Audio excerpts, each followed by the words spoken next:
नमस्कार सम्पूर्ण विद्यार्थी भाइ बहिनीहरूलाई नितिन एजुकेशनल इन्स्टिट्युटको युट्युब च्यानलमा हजुरहरूलाई स्वागत छ। आज हामीहरू युनिट आउटपुट कस्टिङको ओल्ड इज गोल्डबाट एउटा 3वटा प्रश्न सोल्भ गर्छौँ यसमा। त प्रश्न नम्बर 4 मा रहेको छ हामीहरूको last year flowing information of a factory is givens us. हामीलाई इन्फर्मेसनहरू दिएको छ। यहाँ रहेको छ फर्स्टमा हामीहरूको आइटममा र मेटेरियल्स ओपनिङमा रहेको छ 40,000, क्लोजिङमा रहेको छ 60,000। अनि सेमी फिनिस्ड गुड ओपनिङमा कति रहेको छ यो सेमी फिनिस्ड गुड ओपनिङमा रहेको छ 60,000 र क्लोजिङमा 50,000। त्यसै गरी फिनिस्ड गुड हामीहरू कति रहेको छ ओपनिङमा 80 र क्लोजिङमा 1 लाख रहेको छ। त्यसै गरी हामीहरूलाई यहाँ सबै यता प्रश्नहरू दिएको छ। हेर्नुस्, raw material purchase 4,20,000, rent 16,000, indirect wages 14,000, stationery 12,000, advertisement 5,000, carriage inward 10,000, direct wages 2 lakh, factory insurance 8,000, salary 15,000, sales commission 6,000। अझै दिएको छ हामीहरूको तल हेर्नुहोस् यता प्रॉफिट दिएको छ 20% अन सेल्स आउँछ त्यसको 20% हामीहरूको प्रॉफिट हुन्छ। अब हामीहरू सोलुसन गर्नतर्फ लाग्छौँ। रिक्वायर्डमा दिएको छ कस्ट, हामीलाई कस्ट यसमा बनाउनु छ। हेर्नुहोस्, यहाँ कस्ट म अगाडि नै बनाएर राखिदिएछु। हेर्नुहोस्, फर्स्टमा के लेख्ने कस्ट टपिक यसको लेखिदिने। अब फर्मेटमा मात्र रहेको छ एउटा पार्टिकुलर अनि पार्टिकुलर एमाउन्ट भयो। अब हेर्नुहोस्, फर्स्टमा हुन्छ opening stock of raw material. माथि प्रश्नमा दिएको छ 2083 को ओल्ड इज गोल्डबाट त्यसको 4 नम्बर प्रश्न रहेको छ युनिट आउटपुट कस्टिङको। हेर्नुहोस्, अब opening stock of raw material 40,000, यसमा एड गर्ने र मेटेरियल परचेज 4,20,000, एड फेरि गर्ने क्यारिज इनवार्ड 10,000। अब यो 4 लाख भले 40,000, 4,20,000 र 10,000 जोड्दा आउँछ कति हामीहरूको 4,70,000। अब भयो, अब यो ओपनिङ स्टक सबै भयो। अब यसमा लेस गर्ने closing stock of raw material कति रहेको छ हामीहरूको 60,000। यो closing stock of raw material, opening stock of raw material सबै कुरा यहाँ दिएको छ। र मेटेरियल भनेको opening stock of raw material ओपनिङमा र closing stock of raw material यो क्लोजिङ रहेको छ। अब हेर्नुहोस्, हामीहरू अब यो सबै प्रश्नहरूले तल अगाडि नै लेखिदिएछु। अब गएर हामीहरू तल सिधै प्रश्नहरू बुझ्ने। हेर्नुहोस्, यहाँ दिएको छ हामीलाई। अब यसबाट अब 4,70,000बाट closing stock of raw material lace गर्दा कति आउँछ 4,10,000। त यो भयो हामीहरूको मेटेरियल कन्ज्युमर्ड भयो हामीहरूको। अब यसमा हामीहरू एड के गर्ने डाइरेक्ट वेजेज, यो सबै प्रश्नमा दिएको छ हामीहरूलाई। अब डाइरेक्ट वेजेज यसमा एड गर्ने डाइरेक्ट वेजेज हामीहरू कति रहेको छ 2 लाख, डाइरेक्ट वेजेज 2 लाख दिएको छ। अब यो डाइरेक्ट वेजेजलाई जोड्दा हामीहरू कति आयो, यहाँ एउटा लामो यस्तो चिन्ह हुन्छ, यो कालो चिन्ह जस्तै। हेर्नुहोस्, अब 4,10,000, 4,10,000 प्लस 2 लाख जोड्दा कति आयो 6,10,000। 6,10,000 हामीहरूको प्राइम कस्ट भयो। अब प्राइम कस्टमा हामीहरू फ्याक्ट्री ओभरहेड एड गरिदिने। अनि फ्याक्ट्री ओभरहेडमा इन्डाइरेक्ट वेजेज, फ्याक्ट्री इन्सुरेन्स जस्ता आइटमहरू पर्छन्। हेर्नुहोस्, इन्डाइरेक्ट वेजेज कति दिएको छ 14,000, फ्याक्ट्री इन्सुरेन्स दिएको छ 8,000। त्यसै गरी अब यो सबै भयो, यसको मात्र 2टा आइटम दिएको छ। हेर्नुहोस्, अब यो सबै जोड्दा हामीहरूको फ्याक्ट्री कस्ट इन्कर्ड आउँछ। अब यो कति दिएको छ 6,10,000, 14,000 र 8,000 जोड्दा 6,32,000 भयो। अब यसमा हामीहरू एड गर्ने opening stock of semi finished good र लेस गर्ने closing stock of finished goods. हेर्नुहोस्, हामीलाई माथि दिएको छ सेमी फिनिश्ड गुड ओपनिंग में दिएको छ 60,000 र क्लोजिङ में 50,000। अब यसैले हामीहरू तल लेखेका छौं ओपनिङ में 60,000 र क्लोजिङ में 50,000। अब 4,32,000 में 60,000 एड गर्ने र 50,000 माइनस गर्ने। तब हामीहरू कति आउँछ यति एड गर्दा र लेस गर्दा हामीहरूको आउँछ हेर्नुस् तल रहेको छ एक स्टेप यहाँ रहेको छ। अब त्यसमा फ्याक्ट्री कस्ट आउँछ। फ्याक्ट्री कस्ट कति आयो हामीहरूको 6,42,000 आयो। अब यसमा एड के गर्ने हामीहरू अफिस एन्ड एडमिनिस्ट्रेटिभ ओभरहेड। अब अफिस एन्ड एडमिनिस्ट्रेटिभ ओभरहेडमा पर्छ हामीहरूको स्टेशनरी अफिसमा मतलब लाग्ने खर्चहरू स्टेशनरी 12,000 दिएको छ, सेलेरी 15,000 दिएको छ, रेन्ट 16,000 दिएको छ। अब यो सबै जोड्दाखेरि कस्ट अफ प्रोडक्सन आउँछ। कस्ट अफ प्रोडक्सन हामीहरू कति रहेको छ यो 6,42,000 यहाँ लेख्नुपर्ने थियो अलिकति मिलाएर तपाईहरु लेखिहाल्नु होला। यो 6,42,000 भयो। अब 6,42,000 मा यो 12,000 15,000 र 16,000 जोड्दा यो आयो 6,85,000 जुन चाहिँ हामीहरूको कस्ट अफ प्रोडक्सन रहेको छ। अब कस्ट अफ प्रोडक्सन मा एड गर्ने opening stock of finished good र लेस गर्ने के closing stock of finished good. हामीहरूले प्रश्नमा माथि दिएको छ opening stock of finished good दिएको छ 80,000 र closing stock of finished good दिएको छ 1 लाख। अब यो 6,85,000 मा 80,000 एड गर्ने र 10,000 माइनस गर्ने। तब हामीहरूको आउँछ cost of good sold. Cost of good sold. यो बिचमा को चिन्ह यहाँ हुँदैन यसलाई मिट्टा पाइ नतान्नु होला आफ्नो कापीमा। यो चिन्ह यहाँ हुँदैन यो चिन्ह चाहिँ यहाँ हुन्छ यसरी यो तल हुन्छ यसरी यो चिन्ह यहाँ बिचमा हुँदैन। अब यो सबै जोड्दा कति आयो हामीहरूको यो ओपनिङ स्टक एड गर्ने यो 6,85,000 मा 80,000 एड गर्ने र 1 लाख माइनस गर्ने। तब हामीहरूको कस्ट अफ गुड सोल्ड निस्किन्छ यो हामीहरू कति भयो 6,65,000 आउँछ। अब कस्ट अफ गुड सोल्ड मा एड गर्ने सेलिङ एन्ड डिस्ट्रिब्युसन ओभरहेड। अब सेलिङ एन्ड डिस्ट्रिब्युसन ओभरहेड मा हामीहरूको यहाँ मात्र दुईटा आइटम दिएको छ हेर्नुस्। एडभर्टाइजमेन्ट रहेको छ 5,000 र सेल्स कमिसन रहेको छ 6,000। सेल्स कमिसन 6,000 दिएको छ।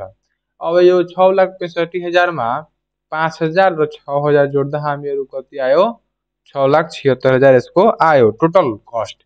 यहाँ हामीहरूको टोटल कस्ट भयो। यहाँ हुन्छ कस्ट के हुन्छ यहाँ कस्ट लेख्ने यहाँ यो यस हो कस्ट। यो टोटल कस्ट कति आयो हामीहरूको 6,76,000 आयो। अब यसमा एड गर्ने प्रॉफिट। प्रॉफिट कति आयो अब हामीहरू निकाल्ने। अब प्रॉफिट आउँछ हामीहरूको 6,59,000 आउँछ अनि सेल्स कति आउँछ 8,45,000 हामीहरूको सेल्स भयो। अब हामीहरूको हेर्नुस् प्रॉफिट कसरी निस्कियो भन्दाखेरि प्रॉफिट यहाँ हामीहरूको फर्मुला हुन्छ यहाँ हेर्नुस् म तल त्यसको फर्मुला अगाडि नै लेखिदिएछु हेर्नुस् यसमा हेर्नुस् यसरी हामीले प्रश्नमा नै माथि दिएको छ 4 नम्बरमा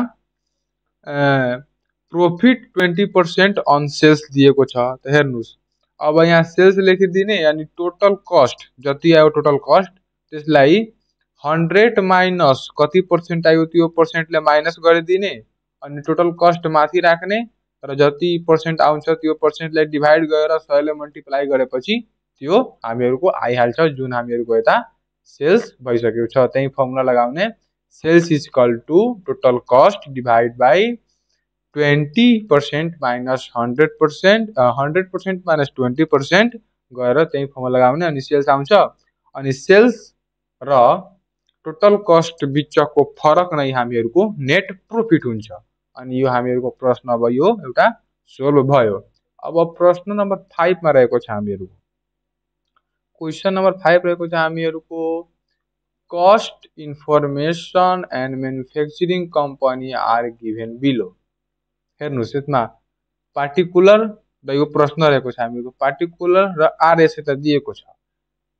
डाइरेक्ट र मेटेरियल रहेको छ हामीहरूको 6,48,000, carriage on sales 15,000, direct wages 3,00,000 कति रहेको छ 3,00,000, इन्सुरेन्स हामीहरूको 14,000, त्यसै गरी सेल्स कमिसन 6,000 रहेको छ। अब हामीको तल पनि अझै प्रश्नहरू रहेका छन् हेर्नुस्। अब इन्डाइरेक्ट वेजेजमा कति कति रहेको छ हामीहरूको फ्याक्ट्री 20,000, अफिस 18,000 र सोरुम रेन्ट 14,000 दिएको छ। यसमा पनि हेर्नुस् profit 25% on sales same thing formula लाग्छ यसमा पनि। अनि रिक्वायर्डमा कस्ट सिट हामीलाई कस्ट सिट बनाउनु छ। हेर्नुस् अब तल बनाइदिएको छु अगाडि नै कस्ट सिट भयो। अब यसमा मात्र दुईटा हुन्छ पार्टिकुलर र एमाउन्ट दुईटा कोलुम मात्र। अनि हेर्नुस् अब यसमा के एड गर्ने डाइरेक्ट र मेटेरियल, किनकि यसमा हामीहरूलाई त्यो opening stock of raw material closing stock of raw material गरी त्यस्ता आइटमहरू दिएको छैन, त्यसैले हामीहरू यसलाई डाइरेक्ट गर्ने। हेर्नुस् अब डाइरेक्ट र मेटेरियल भयो। डाइरेक्ट र मेटेरियल 4,48,000, डाइरेक्ट वेजेज 3,00,000। अब यो 4,48,000 र 3,00,000 जोड्दाखेरि 9,48,000 आयो, जुन हामीहरूको प्राइम कस्ट रहेको छ। अब प्राइम कस्टमा हामीहरू फ्याक्ट्री ओभरहेडलाई एड गरिदिने। त्यसमा हेर्नुस् यस फ्याक्ट्री ओभरहेडमा के पर्छ फ्याक्ट्री मात्र दिएको छ हेर्नुस् प्रश्नमा। त फ्याक्ट्री हामीहरूको 20,000 भयो। अब 20,000 प्लस 9,48,000 2,68,000 9,68,000 भयो, जुन चाहिँ हामीहरूको फ्याक्ट्री कस्ट रहेको छ। अब फ्याक्ट्री कस्टमा हामीहरू के एड गर्ने भने अफिस एन्ड एडमिनिस्ट्रेटिभ ओभरहेड यसमा एड गर्ने। अब यसमा के पर्छ हामीहरूको इन्सुरेन्स पर्छ अनि अफिस पर्छ प्रश्नमा दिएको कुराहरू। त इन्सुरेन्स रहेको छ हामीहरूको 14,000 र अफिस 18,000 रहेको छ, जुन चाहिँ हामीहरू के भयो अब 9,68,000 प्लस यसमा यो बिचको एउटा यो चिन्ह हुँदैन 9,68,000 प्लस 14,000 प्लस 18,000 गर्दाखेरि कति आयो 10,00,000। हामीहरूको यो 10,00,000 आयो, जुन चाहिँ हामीहरूको कस्ट अफ प्रोडक्सन रहेको छ। अब कस्ट अफ प्रोडक्सनमा एड के गर्ने selling and distribution overhead add गरिदिने। सेलिङ एन्ड डिस्ट्रिब्युसन ओभरहेडमा क्यारेज अन सेल्स र सोरुम रेन्ट दिएको छ। त क्यारेज अन सेल्स 15,000 र सोरुम रेन्ट 14,000 रहेको छ। हेर्नुस् अझै तल दिएको होला। अनि एउटा सेल्स कमिसन पनि दिएको छ। सेल्स कमिसन हामीहरूको 6,000 भयो। अब यो 6,000 प्लस यो 14,000 प्लस यो 15,000 प्लस 10,00,000 लाई एड गर्यो भने कति आउँछ हामीहरूको 10,35,000 आयो, जुन चाहिँ हामीहरूको टोटल कस्ट रहेको छ। अब टोटल कस्ट त आयो। अब बिना नेट प्रॉफिट निकालिकन हामीहरू सेल्स निकाल्न सकिँदैनौँ। अनि सेल्स बिना निकाली हामीहरू नेट प्रॉफिट पनि निकाल्न सकिँदैनौँ। त हामीहरूले सेल्सलाई निकाल्नको लागि एउटा कुरा दिएको छ। हेर्नुस् यहाँ माथि हामीहरूले कुरा दिएको छ एउटा प्रॉफिट 20% अन सेल्स। अब प्रॉफिट 20% अन सेल्स, तब यसको हेर्नु फर्मुला रहेको छ sales is equal to total cost divided by 100% minus 20%। अब हेर्नुस् टोटल कस्ट हामीहरूको 10,35,000 त्यो 10,35,000 भयो डिभाइड यो जति पर्सेन्ट दिएको हुन्छ त्यो पर्सेन्टलाई 100 ले माइनस गरिदिने। तब यो 100% लाई मतलब जति पर्सेन्ट दिएको हुन्छ त्यसलाई 100 बाट माइनस गरिदिने। त 100 बाट 25% माइनस गर्दा हामीहरूको 75% आयो। अब 10,35,000 लाई 75 ले डिभाइड गरेर 100 ले मल्टिप्लाई गर्यो भने हामीहरूको 13,80,000 एन्सर आउँछ। अब 13,80,000 आयो अनि टोटल कस्ट पनि आयो अनि अब नेट प्रॉफिट निकाल्नु छ। त हेर्नुस् टोटल कस्ट र सेल्स बीचको फरक नै हामीहरूको नेट प्रॉफिट हुन्छ भयो। अब हामीहरूको प्रश्न नम्बर 6 मा के रहेको छ भने हेर्नुस् दिएको छ 6 मा a manufacturing firm so the following details a product. हामीले प्रोडक्टहरुको डिटेल दिएको छ। हेर्नुस् डाइरेक्ट मटेरियल रहेको छ हामीहरूको 9,00,000, डाइरेक्ट लेबर 8 लाख, त्यसै गरी अदर एक्सपेन्सेस पनि दिएको छ यसमा। इनडाइरेक्ट मटेरियल 40,000, इनडाइरेक्ट लेबर 70,000 र एडमिनिस्ट्रेटिभ ओभरहेड 20,000 दिएको छ। यो पनि हामीहरूको ओल्ड इज गोल्डबाट रहेको छ, जुन 6 नम्बर प्रश्न छ हामीहरूको। अब हेर्नुहोस् इन्सुरेन्स। इन्सुरेन्स हामीलाई इन्सुरेन्स कति रहेको छ हेर्नुहोस्। अब इन्सुरेन्स यो सबै इन्सुरेन्सको सबै अन्तर्गत पर्ने कुराहरू हुन्। फ्याक्ट्री इन्सुरेन्समा कति रहेको छ 6,000, अफिस 20,000, सोरुम रेन्ट 14,000। त्यसै गरी सेम यसमा पनि त्यस्तै फर्मुला लाग्छ, प्रॉफिट अन सेल्स 20%। यसमा पनि दिएको छ प्रॉफिट अन सेल्स 20%। अब हामीहरू यो सबै कुरालाई माथि अब तल गएर एउटा हिसाब सोलुसन गर्छौ। यहाँ हेर्नुहोस् रहेको छ हामीहरूको कस्ट सिट। के बनाउने अब कस्ट सिट। रिक्वायर्डमा हामीलाई कस्ट सिट दिएको छ। हेर्नुहोस् यता रिक्वायर्डमा कस्ट सिट बनाउनको लागि दिएको छ। तब यहाँ लेख्ने हामीहरू कस्ट सिट बनाउँदाखेरि यहाँ फर्स्टमा के लेख्ने टपिक कस्ट सिट र यसको फर्मेटमा हुन्छ पार्टिकुलर र एमाउन्ट हुन्छ यसको फर्मेटमा। अब हामीहरू के गर्ने भने अब हेर्नुहोस् यता अब यसमा पनि त्यो opening stock of raw material र closing stock of raw material त्यो आइटमहरू दिएको छैन। Opening stock of finished good, closing stock of finished good, semi finished good त्यो सबै कुराहरू दिएको छैन। त्यसलाई पनि सेम 5 नम्बर जस्तै डाइरेक्ट गर्ने। हेर्नुहोस् अब डाइरेक्ट मेटेरियल कति दिएको छ हामीहरूको 9 लाख, माथि दिएको थियो प्रश्नमा। अनि डाइरेक्ट लेबर 8 लाख। अब यो 9 लाख र 8 लाखलाई जोड्दा 17 लाख भयो, जुन चाहिँ हामीहरूको प्राइम कस्ट रहेको छ। अब प्राइम कस्टमा हामीहरूले गर्दै आइरहेको छौँ माथिबाट फ्याक्ट्री ओभरहेड एड गरिदिने। अनि फ्याक्ट्री ओभरहेडमा के कुरा पर्छ भने इनडाइरेक्ट मेटेरियल, इनडाइरेक्ट लेबर र फ्याक्ट्री यी 3टा कुरा पर्छ। Indirect labour 40,000, indirect material 40,000, indirect labour 70,000 र फ्याक्ट्री कति रहेको छ हामीहरूको 6,000। हेर्नुहोस् अब यो सबै कुरा भयो। अब यो 17 lakh plus 40,000 plus 70,000 plus 6,000 जोड्दा 18 lakh 16,000 आयो, जुन चाहिँ हामीहरूको फ्याक्ट्री कस्ट रहेको छ। अब फ्याक्ट्री कस्टमा हामीहरू एड गर्ने एडमिनिस्ट्रेटिभ ओभरहेड। एडमिनिस्ट्रेटिभ ओभरहेडलाई अफिस एन्ड एडमिनिस्ट्रेटिभ ओभरहेड पनि हामीहरू भन्छौँ। अनि हामीहरू प्रश्नमा मात्र एडमिनिस्ट्रेटिभ ओभरहेड दिएको छ, त्यसैले यसमा मात्र म एडमिनिस्ट्रेटिभ ओभरहेड लेखेको छु।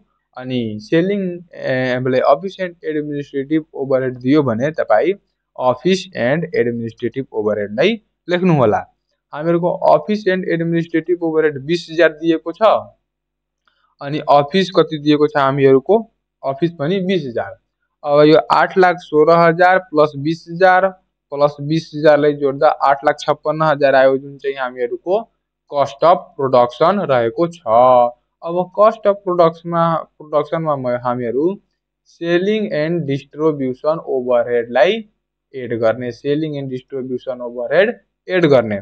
अब सेलिङ एन्ड डिस्ट्रिब्युसन सेल्स गर्दा के खर्च हुन्छ, सोरुम रेन्ट हुन्छ, ट्राभलिङ भ्यान हुन्छ, मतलब सामान बेच्दाखेरि जाँदाखेरि सेलरी अन सेल्सम्यान हुन्छ। यो सबै कुराहरू यसमा हुन्छ सेलिङ एन्ड डिस्ट्रिब्युसन ओभरहेडमा। हेर्नुहोस् सोरुम रेन्ट हामीहरू कति दिएको छ 14,000 सोरुम रेन्ट दिएको छ। अब 8,56,000 प्लस 14,000लाई जोड्दा 8,70,000 आयो, जुन चाहिँ हामीहरूको टोटल कस्ट रहेको छ। यता कस्ट लेख्न छुटी छ, कस्ट COST, यो ओहो COST कस्ट। अब टोटल कस्टमा हामीहरू एड गर्ने के नेट प्रॉफिट। अब नेट प्रॉफिट अनि सेल्सलाई यता तल लेख्ने।